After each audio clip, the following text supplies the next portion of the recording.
আসসালামু আলাইকুম রহমতুল্লাহ। সবাই কেমন আছেন?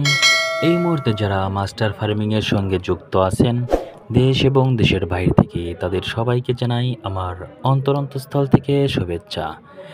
আকাশ অনেক মেঘলা, যে কোনো মুহূর্তেই বৃষ্টি নেমে আসতে পারে। বলার সঙ্গে সঙ্গেই বৃষ্টি শুরু হয়ে গেছে আলহামদুলিল্লাহ। প্যাক প্যাক শব্দে চড়ে বেড়াচ্ছে হাঁস। হাঁস একটি গৃহপালিত পাখি। আমাদের দেশে গ্রাম অঞ্চলে অধিকাংশই হাঁস পালন করে থাকে। হাঁস পালন অপেক্ষাকৃত কম পুঁজিতে বেশি লাভ। বিল, জলাশয় ও নদীতে উন্মুক্ত পানি থাকায় সেখানে হাঁস পালন খুবই সহজ। স্বল্প খরচে অধিক মুনাফা। পারিবারিক চাহিদা মেটানোর জন্য অল্প করে হলেও হাঁস মুরগি পালন করতে পারেন। হাঁস মুরগি নিয়ে নিয়মিত আলোচনা হবে। সাবস্ক্রাইব করে মাস্টার ফার্মিংয়ের সঙ্গেই থাকুন। আল্লাহ হাফেজ। সবাইকে অনেক অনেক ধন্যবাদ।